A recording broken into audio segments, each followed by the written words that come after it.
सभी छात्रों को शुभकामनाएं। भगवान से प्रार्थना कि आप अपने घर पर सब कुशल मंगल होंगे। जैसा कि हमने पिछली क्लास में पढ़ा था, समास क्या होता है, यानी हम समास पढ़ रहे थे।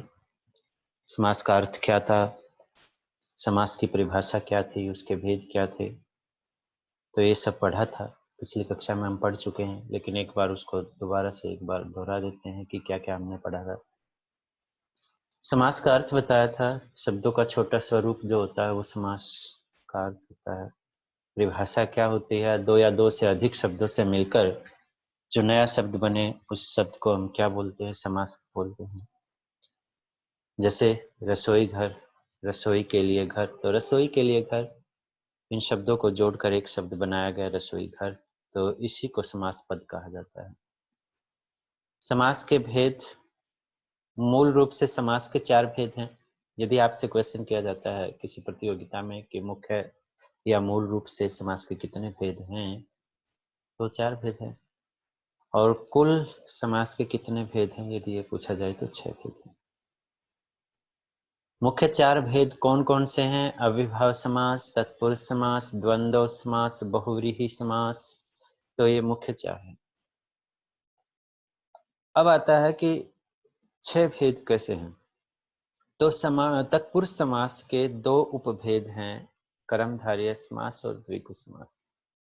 तो इसलिए ये उपभेद मिलाकर समास के कुल 6 भेद हैं। अविभाव समास, जैसा कि मैंने इस टेबल में दिखाया है कि पूर्व पद प्रधान होता है। तत्पुरुष समास में उत्तर पद प्रधान होता है, मुख्य होता है। द्वंद्व समास में दोनों ही पद बराबर होते हैं, दोनों ही पद प्रधान होते हैं। और बहुव्रीहि समास में कोई अन्य पुरुष जो है वो प्रधान होता है। फिर इस टेबल के माध्यम से समास को सरलीकरण किया गया था, बताया गया था कि तत्पुरुष के भेद कौन से हैं, उपभेद हैं। तो हमने कारक पढ़े हैं। कर्म वैसे तो कर्ता कारक होता है, लेकिन यहाँ पर तत्पुरुष में भेद में जाए तो कर्म से लेकर अधिकरण तक, कर्म तत्पुरुष, कर्ण तत्पुरुष, संप्रदान तत्पुरुष, अपादान तत्पुरुष, संबंध तत्पुरुष, अधिकरण तत्पुरुष। कर्मधारय समास के 2 भेद हैं, विशेषण विशेष्य कर्मधारय समास, उपमान उपमेय कर्मधारय समास। तो ये संपूर्ण टेबल के माध्यम से इस समास के बारे में बताया गया था। समास का विग्रह क्या है? तो शब्दों के बीच संबंध स्पष्ट करना विग्रह कहलाता है। अर्थात समास पद को तोड़कर शब्दों में लिखना, पदों में लिखना, वो विग्रह कहलाता है। इसमें बार बार परिभाषा में यह आएगा कि पूर्व पद क्या होता है, उत्तर पद क्या है, यानी पूर्व पद प्रधान, उत्तर पद प्रधान। तो हमें पता होना चाहिए पूर्व पद अर्थात समास पद में जो पहला पद है वो पूर्व पद, और उसके बाद के जो पद हैं वो उत्तर पद कहलाते हैं। जैसे माखन चोर, माखन जो है वो पूर्व पद है और चोर जो है उत्तर पद है। हमारा समास का पहला भेद आता है अविभाव समास। अविभाव समास क्या होता है कि जिस समास पद में पूर्व पद प्रधान हो और अव्यय होना चाहिए, उसी को हम क्या बोलते हैं? अविभाव समास बोलते हैं। जैसे बहुत सारे उदाहरण दिए थे समस्त पद करके, यथा शक्ति, शक्ति के अनुसार, यथा कर्म, क्रम के अनुसार, यथा नियम, नियम के अनुसार, यथा समय, समय के अनुसार, यथा साध्य, साधन के अनुसार, प्रतिदिन, प्रत्येक दिन, ये विग्रह हैं इनके। तो ये सब मैंने आपको अविभाव समास के बारे में अब बहुत सारे उदाहरण देकर समझाया था। आज की कक्षा में हम आ जाते हैं तत्पुरुष समास पर। तत्पुरुष समास यानी टेबल से हमने जो बनाया था तो उससे पता चल गया था कि जिस समास पद में दूसरा पद यानी उत्तर पद प्रधान होता है उसी को हम क्या बोलते हैं? तत्पुरुष समास बोलते हैं। तत्पुरुष समास के मुख्य रूप से 6 भेद हैं, जैसे कर्म तत्पुरुष, कर्ण तत्पुरुष, संप्रदान तत्पुरुष, अपादान तत्पुरुष, संबंध तत्पुरुष, अधिकरण तत्पुरुष। इस प्रकार ये 6 भेद हैं।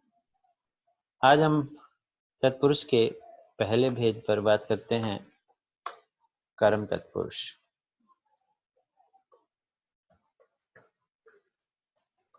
कर्म तत्पुरुष क्या होता है? कर्म तत्पुरुष का आधार क्या होता है कि विग्रह करते समय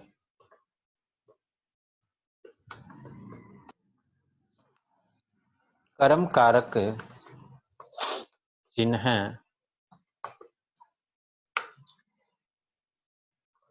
को, कर्म कारक का चिन्ह क्या है? को।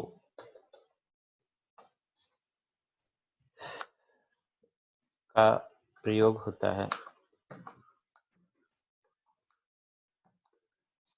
प्रयोग होता है, उसे हम क्या बोलते हैं? कर्म तत्पुरुष बोलते हैं।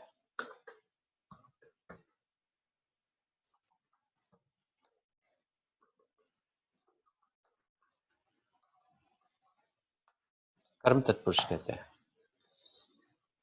उदाहरण से हम समझ जाएंगे कि किस प्रकार जो है कर्म तत्पुरुष का जब विग्रह करते हैं तो को का प्रयोग होता है। तो हमारे पास बहुत सारे उदाहरण हैं, उन उदाहरणों से हम समझ लेते हैं कि कैसे होगा। तो एक यहाँ पर टेबल बना लेते हैं ताकि हमारे पद जो है वो अलग रहें और उसके विग्रह जो है वो अलग रहें, ताकि हमें समझ में आता रहे कि ये विग्रह है और ये हमारा पद है,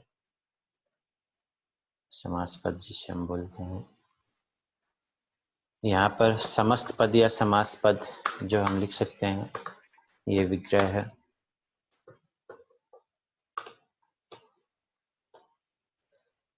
जैसे आता है हमारा ग्रामगत, संस्कृत शब्द है लेकिन हम थोड़े से कठिन से सरली की तरफ जाएंगे।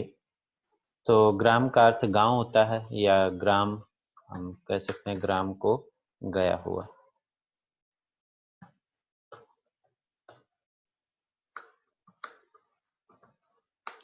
को का प्रयोग हुआ है तो यहाँ से पता लगता है कि ये किस तत्पुरुष का उदाहरण है? कर्म तत्पुरुष का है। जैसे रथ चालक, रथ को चलाने वाला, रथ को चलाने वाला रथ चालक होता है। इसके बाद है माखन चोर, मैंने उदाहरण में भी दिया था। माखन को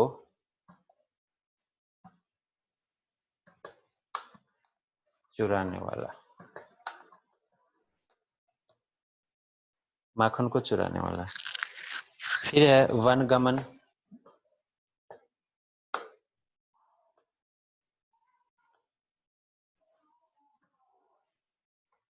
वन को गमन, गमन का अर्थ जाना होता है।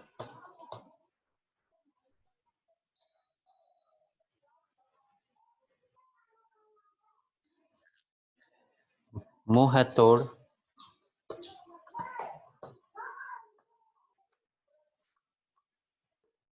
मुंह है को तोड़ने वाला।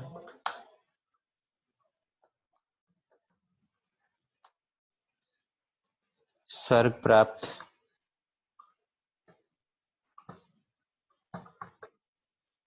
स्वर्ग को प्राप्त।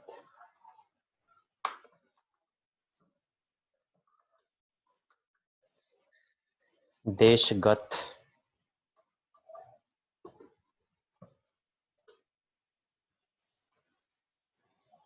देश को गत या देश को गया हुआ, विदेश गया हुआ आदि जो है।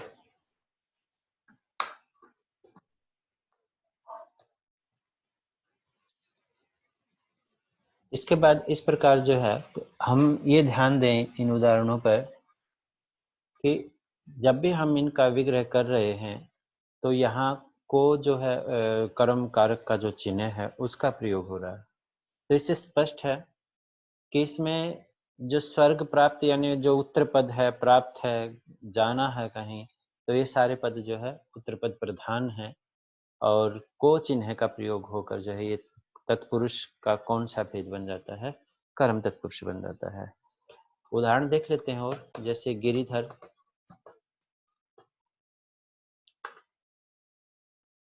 गिरिधर, तो हमें यहाँ अपने आप ही आप इसका उत्तर दे सकते हो। गिरिधर का अर्थ क्या है? गिरि को धारण,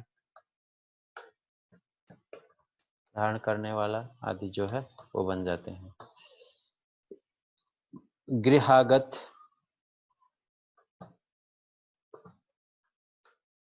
गृह को आगत, गृह का मतलब घर।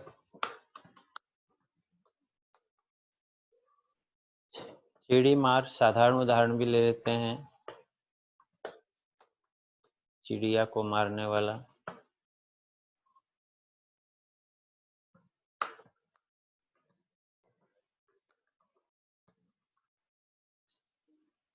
जनप्रिय, जन को प्रिय या लोगों को प्रिय।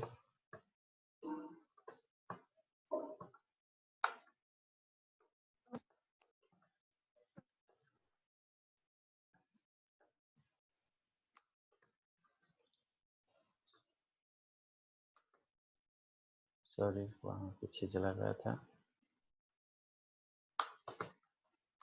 जन को प्रिय। मरणासन,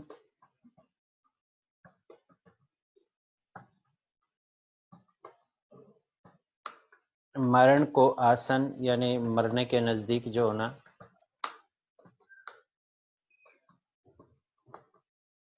उसको मरणासन बोलते हैं।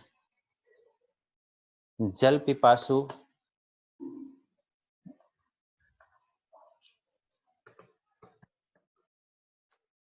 पिपासु का अर्थ होता है पीने की इच्छा, और जल जल होता है, तो सीधा सा विग्रह बन जाता है जल को पीने की इच्छा रखने वाला।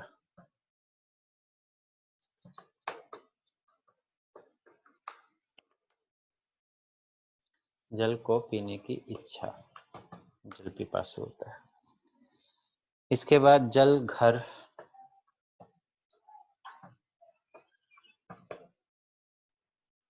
जल धर है ये। जल घर तो जल के आदि हो जाएगा, वो बदल जाएगा, दूसरे विषय में जाएगा।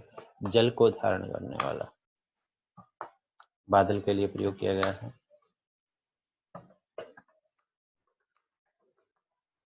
जल को धारण करने वाला, जलधर प्रयोग होता है। हलधर, इससे मिलता जुलता एक शब्द ले लेते हैं, हलधर। वैसे ही विग्रह इसका भी बन जाएगा।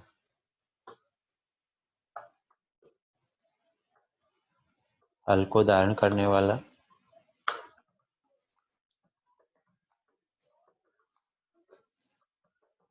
हल को धारण करने वाला, हलधर हो जाएगा। इसके बाद पॉकेट मार, एक इंग्लिश वर्ड ले लेते हैं जो ज्यादा हिंदी में प्रयोग होता है। पॉकेट मार, पॉकेट को मारने वाला।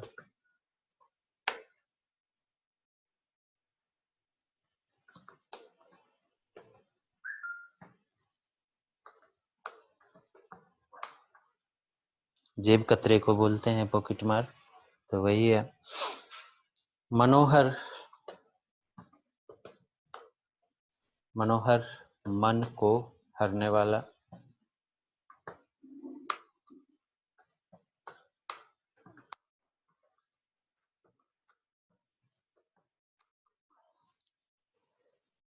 सुख प्राप्त, सुख को प्राप्त।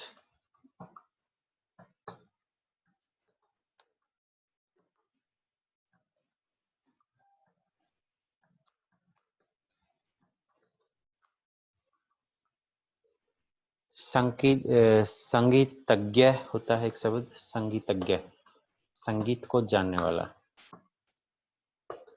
ज्ञ का अर्थ जानना होता है।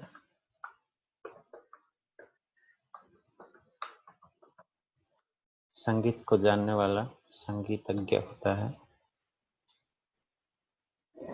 धर्मज्ञ,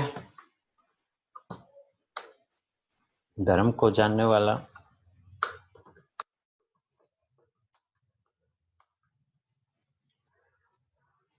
शास्त्रज्ञ भी हो सकता है, शास्त्र को जानने वाला। यदि बात यही रखें कि हम इन शब्दों को इस प्रकार, जानने वाले शब्द बहुत सारे हैं। शास्त्र को जानने वाला शास्त्रज्ञ कहलाता है। सर्वभक्षी, सभी को भक्षण करने वाला, खाना भक्षण होता है। अर्थात जो मांस आदि का जो प्रयोग करते हैं, या कुछ भी मिल जाए उनको वही खा लेते हैं, तो उनको सर्वभक्षी बोलते हैं, जो शाकाहारी नहीं होते हैं। यशोदा,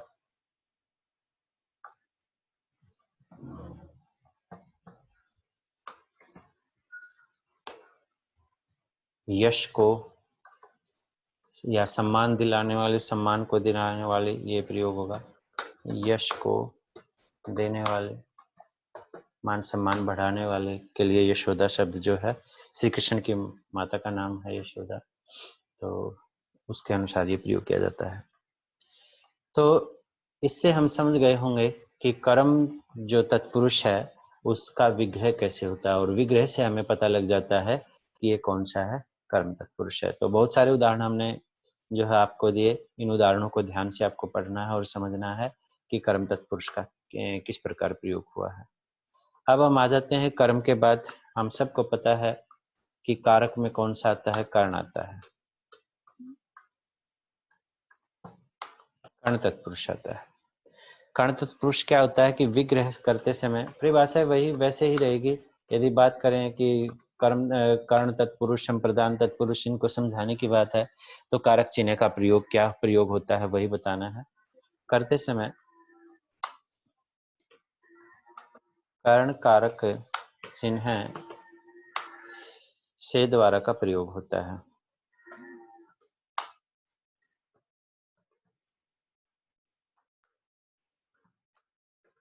से का या द्वारा का प्रयोग होता है, तो यहाँ पर से के बीच में हम अल्प विराम का प्रयोग कर देते हैं। प्रयोग होता है, ये होता है हमारा कर्ण तत्पुरुष। कर्ण तत्पुरुष के बहुत सारे उदाहरण देख लेते हैं। से द्वारा का प्रयोग होता है तो हमें देखना है, जैसे शोकग्रस्त शोक से ग्रस्त, धनहीन धन से हीन, बाण हत बाण से हत आहत हो सकता है, ज्वरग्रस्त ज्वर से ग्रस्त, यानी बुखार आदि ज्वर के लिए प्रयोग किया जाता है, रस भरा रस से भरा। तो से या द्वारा का प्रयोग जो है कर्ण तत्पुरुष में होता है। जब भी हम उनका विग्रह करते हैं तो ये उसकी पहचान होती है कि ये कर्ण तत्पुरुष है।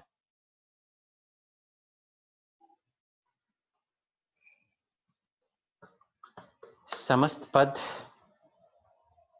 विग्रह, अर्थात जिन पदों को हम लिखेंगे उसका विग्रह क्या होगा वो हमें ध्यान देना है। जैसे उदाहरण के लिए मैं यहाँ लिख देता हूँ कि हम जो है इसके उदाहरण जो है वो जानने जा रहे हैं कि उदाहरण कैसे होंगे कर्ण तत्पुरुष के।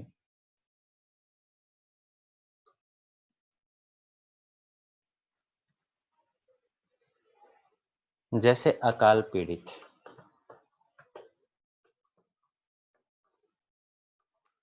तो सेया द्वारा का प्रयोग है, अकाल द्वारा पीड़ित या अकाल से पीड़ित, तो अकाल से पीड़ित।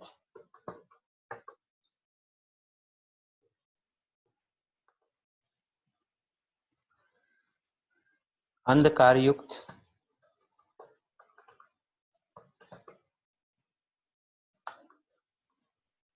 एक शब्द में ही लिख देते हैं एक साथ क्योंकि समास पद है। अंधकार से युक्त,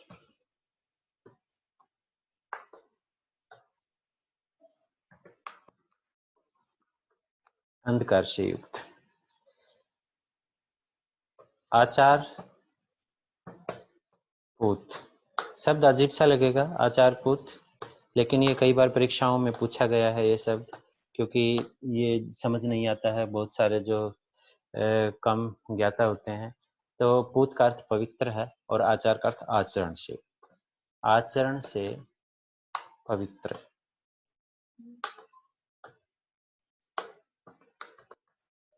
आचरण से पवित्र आचार पूत होता है। उत्कंठापूर्ण,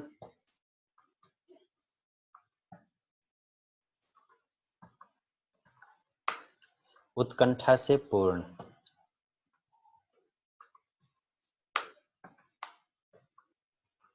यानी पूर्ण उत्कंठा से कोई कार्य किया जाए पूर्ण इच्छा से तो उत्कंठा पूर्ण होता है।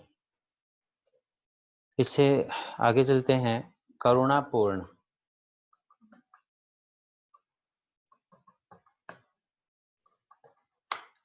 करुणा से पूर्ण,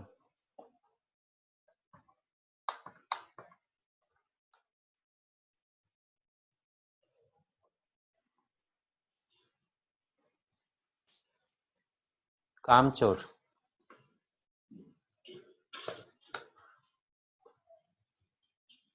जो काम से जी चुराने वाला होता है उसको काम चोर बोलते हैं। तो काम से चोर। कलंक युक्त। कलंक से युक्त।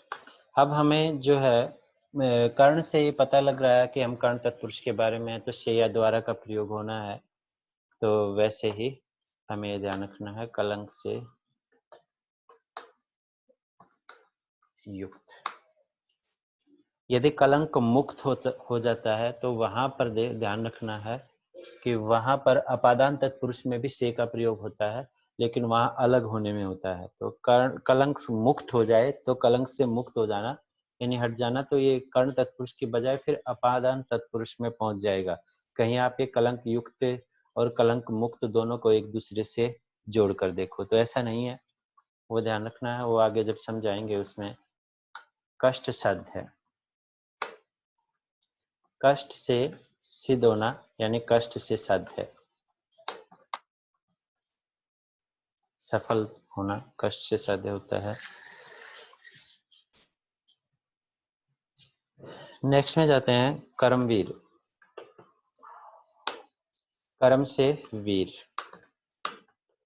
अर्थात अपने कार्यों से वीर जो होता है, अपने कर्म से वो गुण युक्त। गुण मुक्त नहीं होगा, ये ध्यान रखना। मैं इसलिए बता रहा हूँ क्योंकि गुण मुक्त होना तो गुणों से मुक्त होना होता है, लेकिन यहाँ पर गुण युक्त है, गुणों से युक्त, क्योंकि वो अलग गुणों से अलग हो जाएगा, इसलिए जो है उसको हम जो है गुणों से युक्त, सॉरी, गुणों से युक्त, क्योंकि गुण मुक्त अपादान तत्पुरुष में चला जाता है, क्योंकि गुण हमारे से निकल जाएंगे और अपादान में भी से का प्रयोग होता है। तो इसलिए वहां हमसे कोई चीज अलग हो रही होती है, यानी किसी चीज से कोई चीज अलग हो रही होती है, तो वहां पर अपादान तत्पुरुष का प्रयोग किया जाता है। ज्ञान युक्त। ज्ञान मुक्त भी होता है लेकिन वो अपादान तत्पुरुष में होगा। ज्ञान से युक्त।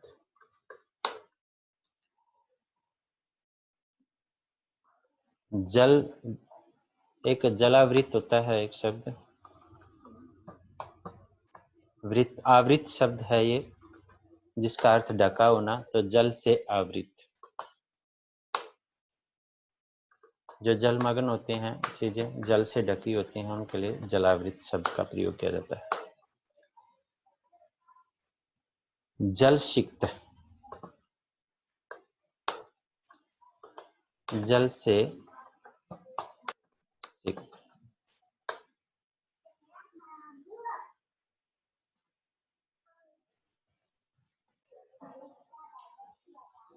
जलासिक्त के बाद आता है जलाभिषेक। जल से अभिषेक करना क्या होता है? जलाभिषेक होता है।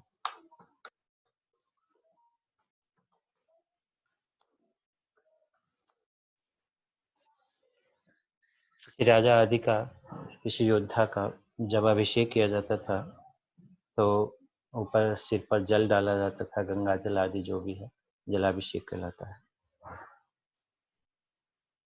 स्वरचित। स्व से, स्व का अर्थ अपना, स्वयं से रचित, किसी चीज की रचना स्वयं करना स्वरचित होता है। शोकग्रस्त।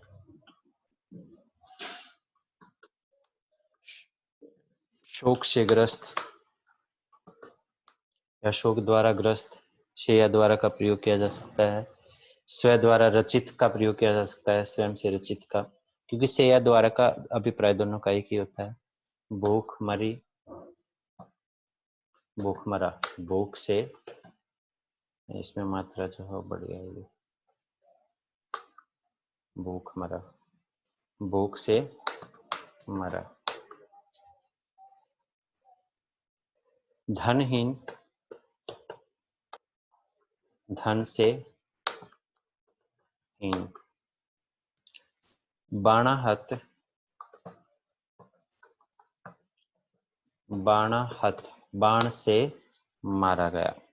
तो हत का अर्थ मारना होता है। वैसे यहाँ पर बाण आहत शब्द है, तो हम इसका सही विग्रह जो है वो करेंगे बाण से आहत, बाण से पीड़ित, वो प्रयोग होगा। ज्वरग्रस्त, बुखार को बोलते हैं। ज्वर से ग्रस्त, शरीर में जब गर्मी बढ़ जाती है, अनियंत्रित हो जाती है तब। मदांध,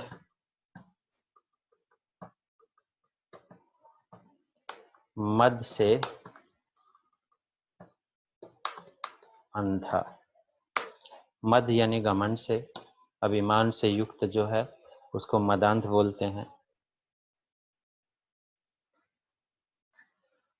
रस भरा, रस से भरा,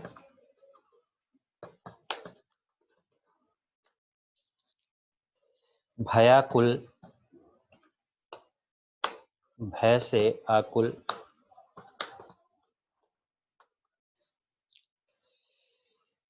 आंखों देखी,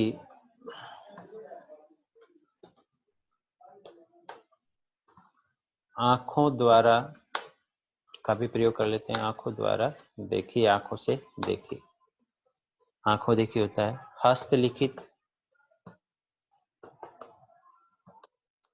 हस्त मीन्स हाथ, या हस्त का प्रयोग हस्त से लिखित, जो हाथों से लिखे हुए ग्रंथों के लिए प्रयोग किया जाता है।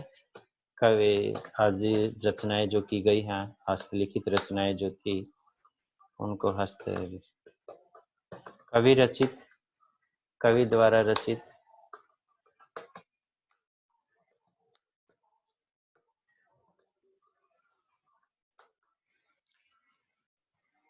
माघ रचित, कवि का नाम है, संस्कृत कवि का नाम है माघ रचित, तो माघ द्वारा रचित।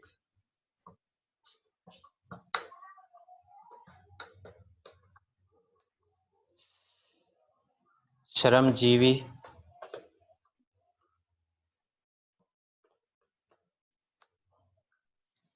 मेहनत द्वारा या मेहनत से जीवन यापन करने वाला।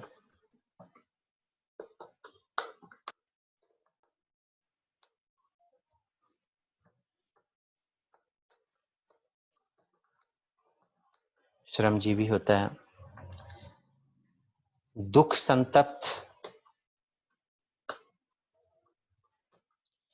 मैं ज्यादा से ज्यादा उदाहरण देना चाह रहा हूं ताकि आप बहुत सारे उदाहरण जो है उस पर देख सको और आपको ये पता लग जाए कि इन सब उदाहरणों के विग्रह कैसे होते हैं। दुख से संतप्त,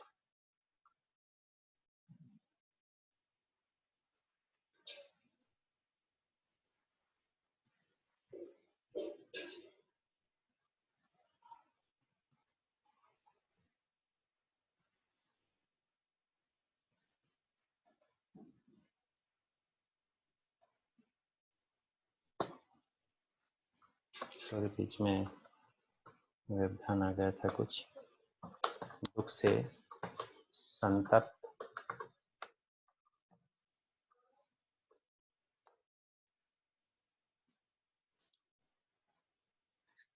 दुखार्थ,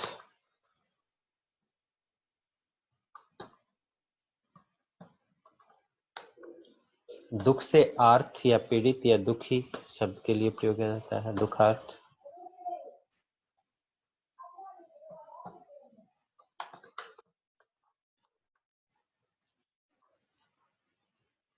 देवदत्त, देवों द्वारा प्रदत्त।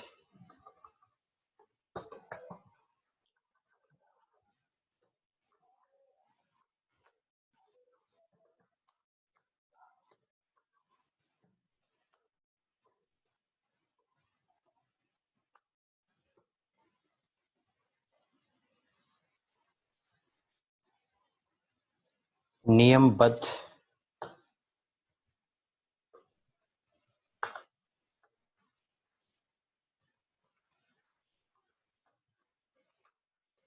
नियम से बद्ध, बंधा हुआ।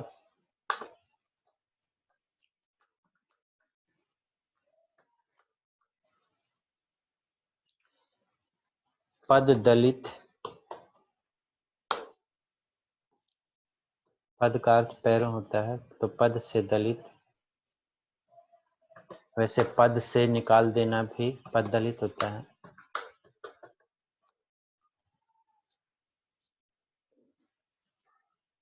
पर्ण कुटीर,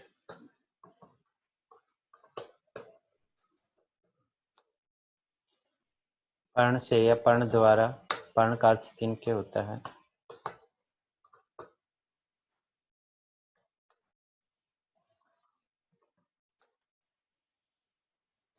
बनी कुटिया,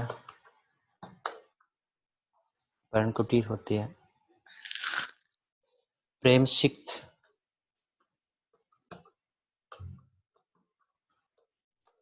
प्रेम से सिक्त,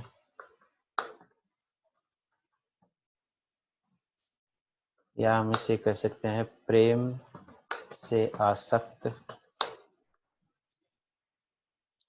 मद माता,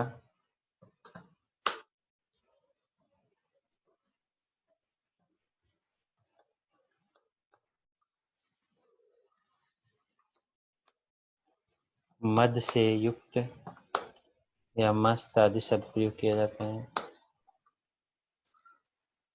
मन घड़ंत,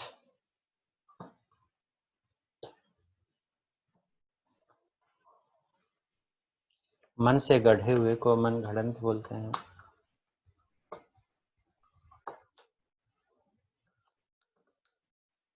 गढ़ंत अनुस्वार आएगा यहाँ पर, मन घड़ंत। मुंह लगा,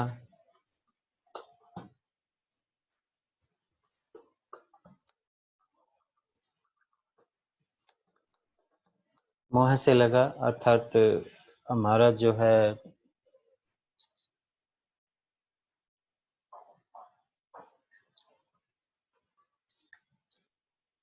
जो संपर्की व्यक्ति है, जो हमारे साथ रहता है या हमसे बात करता रहता है, जो हमारी बातें मानता है, तो उस व्यक्ति के लिए मुंह लगा बोल देते हैं। मुंह मांगा, मुंह से मांगा।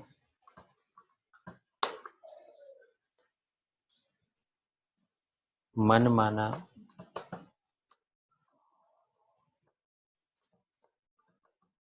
मन से माना।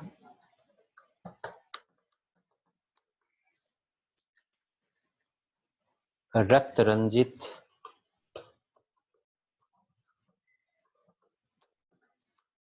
रक्त से रंजित,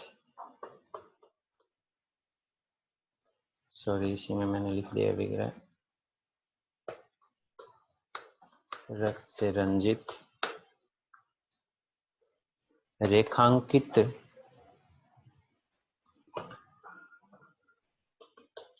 रेखा से अंकित, कोई एक लाइन चिन्हित कर देते हैं हम। रेखांकित, रेखा से अंकित।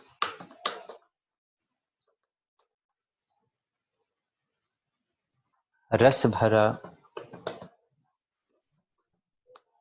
तो रस से भरा।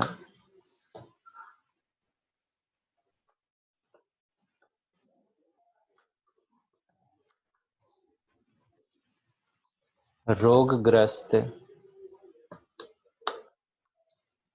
रोग से,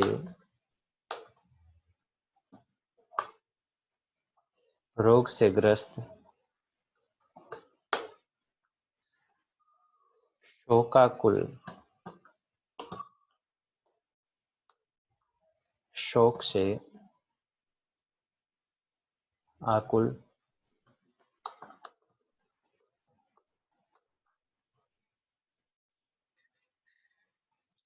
शोक दग्ध,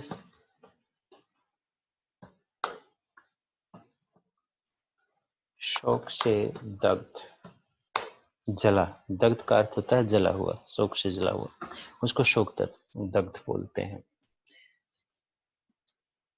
तो ये हमारे कुछ उदाहरण थे कर्ण तत्पुरुष से जुड़े हुए।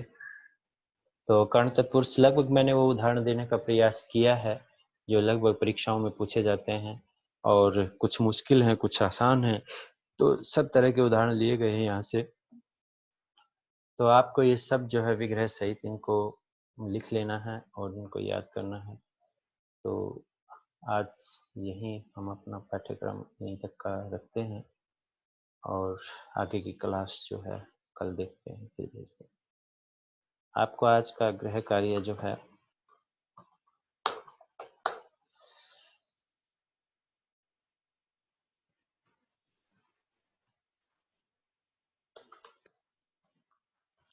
तत्पुरुष समास में कर्म व कर्ण तत्पुरुष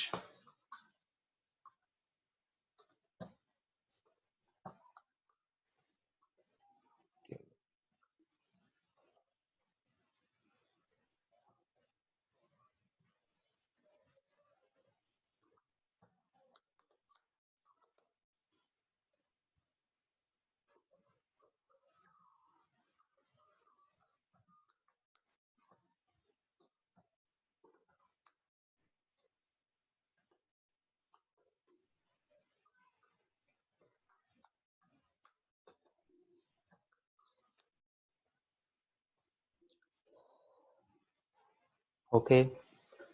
आज की क्लास यहीं समाप्त होती है।